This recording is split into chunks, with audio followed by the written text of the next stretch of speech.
Some stories are not just about a crime. They are about how the system reacts when the defendant has money, access, and powerful connections. The Jeffrey Epstein case has become one of the most debated criminal cases in modern America. This stems not only from the allegations, but also from how long it took for full accountability to be achieved. This is a documented timeline. From his rise to the first major investigation, to the controversial plea deal that covered the case, and finally, to the arrest that ended without a trial. Hello everyone, in this video I am not presenting rumors or speculation. Everything you will hear is based entirely on court records, official files, and verified reports. This case involves sensitive topics such as child abuse, sexual abuse, and suicide. If you're ready, let's begin. Because this story is not just about one pervert, it is the story of how power and money can bend justice. Who was this guy? Early years and rise, 130 to 430. Jeffrey Epstein was born in 1953 in Brooklyn, New York, to a middle-class family. He attended college but did not complete a degree. Despite this, he was considered intellectually capable, particularly in mathematics. In the mid-1970s, he worked as a teacher at the Dalton School in Manhattan, an elite private school attended by students from wealthy and influential families. This environment placed him in proximity to power at a relatively young age. Soon after, he transitioned into finance. He joined the investment bank Bear Stearns, where he worked for several years before leaving and eventually establishing his own financial management firm. One of his most significant business relationships was with billionaire Leslie Wexner, founder of L Brands, which owned Victoria's Secret. Public reporting indicates that Wexner granted Epstein extensive financial authority during that period. Through these relationships, Epstein accumulated substantial wealth and access. Over time, he acquired multiple high-profile properties: a Manhattan townhouse, a Palm Beach estate, a ranch in New Mexico, and a private island in the U.S. Virgin Islands known as Little St. James. Later, federal court documents and indictments referenced alleged criminal conduct connected to several of these locations. By the early 2000s, Epstein was not just wealthy. He was embedded in elite social networks, photographed at high-profile events, and associated with influential figures across politics, business, academia, and entertainment. It is important to note, public association does not equal criminal involvement, but access, influence, and proximity to power would later become central themes in how this case unfolded. Through the 1980s and 1990s, Jeffrey Epstein cultivated a public image tied to money management and elite social circles. He was photographed with politicians, academics, business leaders, and royalty. He attended high-level events and moved in rooms few people ever enter. Let's be clear about something important. A photograph is not proof of a crime.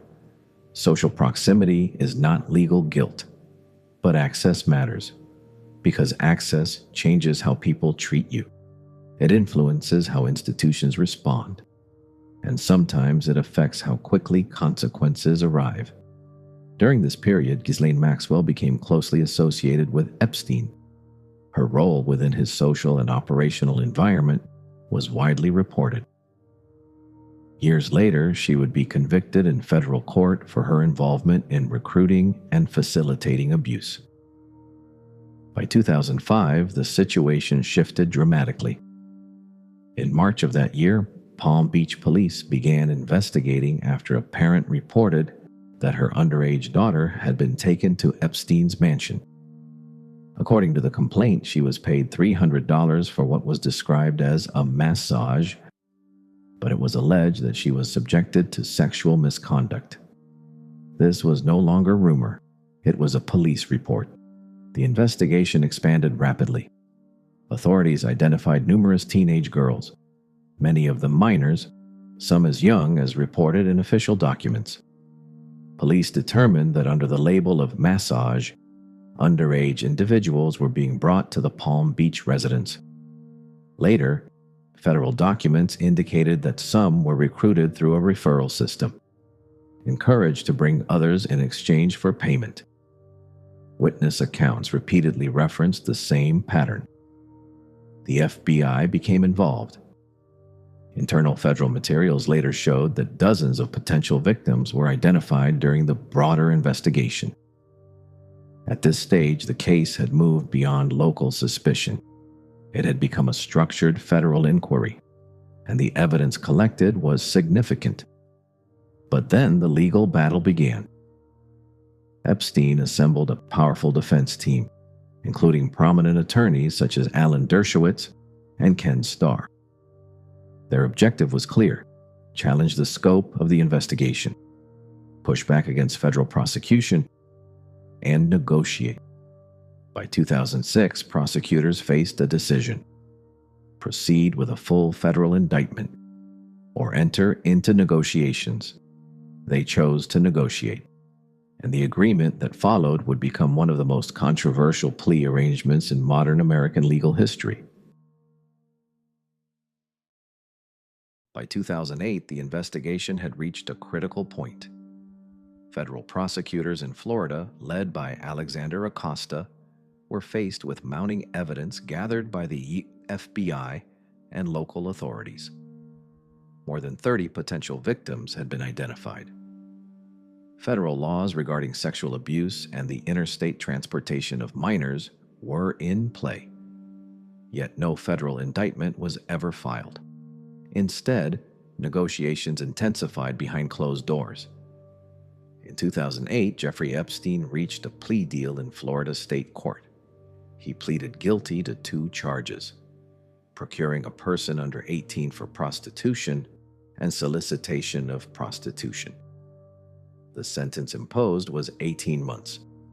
In the end, he served 13 months in the Palm Beach County Jail. But even this came with highly unusual conditions. Epstein was granted work release privileges. He was allowed to leave jail for up to 12 hours a day, 6 days a week, reportedly spending much of that time in his own office.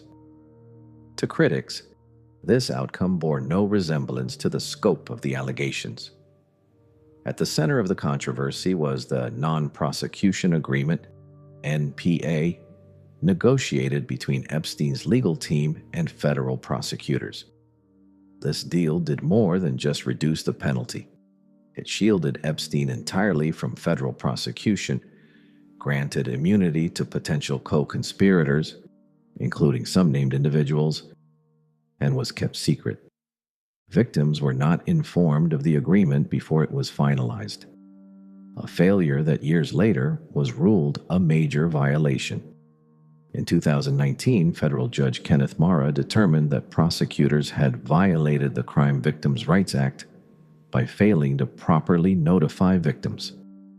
This ruling reignited public outrage and popularized the term sweetheart deal. Alexander Acosta defended the decision in a 2019 press conference and in subsequent congressional hearings. Local prosecutors were prepared to let Epstein walk entirely. We at least secured jail time and sex offender registration. He described federal charges as a crapshoot, risky due to evidentiary issues and potential lack of victim cooperation in court. One of the most persistent claims was that Epstein had intelligence connections and that prosecutors had been told to back off. Acosta repeatedly denied this from 2019 through 2025, including in later congressional inquiries.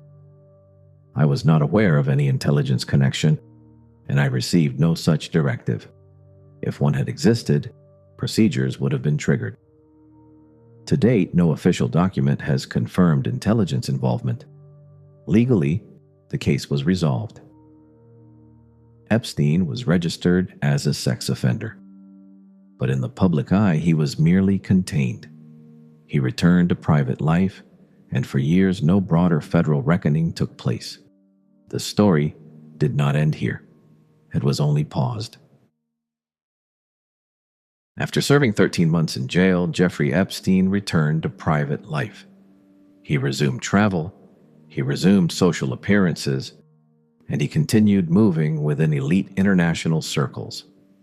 Photographs from the years following his release show him alongside prominent public figures. Flight logs later made public revealed that former President Bill Clinton had flown on Epstein's private aircraft multiple times. Donald Trump had been socially acquainted with Epstein in the past and lived in proximity to him in Palm Beach during earlier years.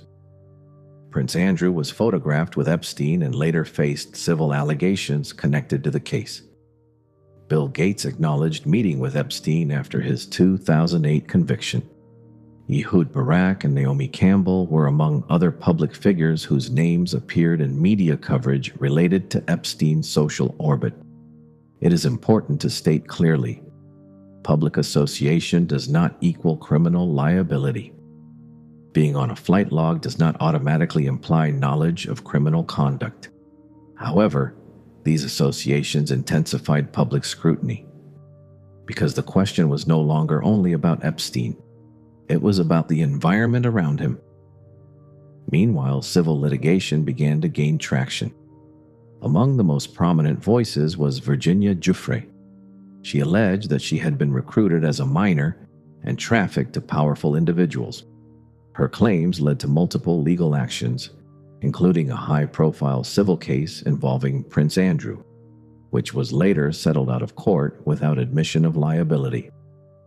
Giuffre became one of the most recognized accusers in the broader case and a symbol for other alleged victims seeking accountability.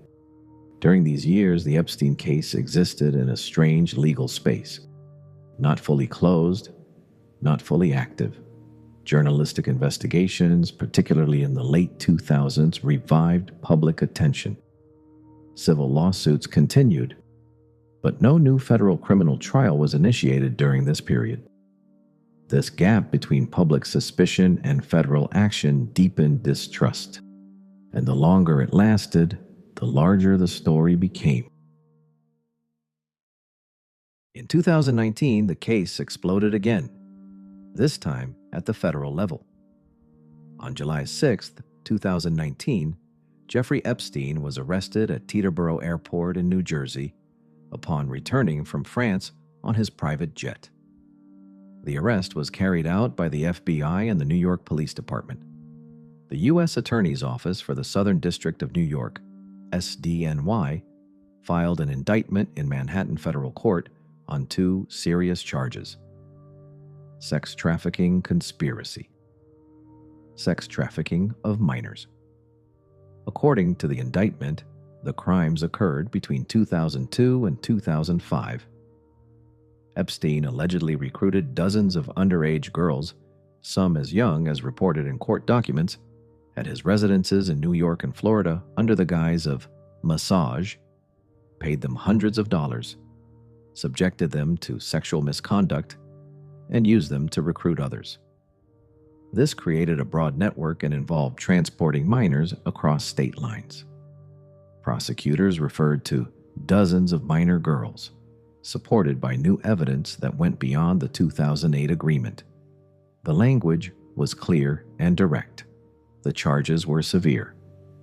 Many people asked, this could have been done years ago. Why now? If the system could act in 2019, what had prevented it earlier?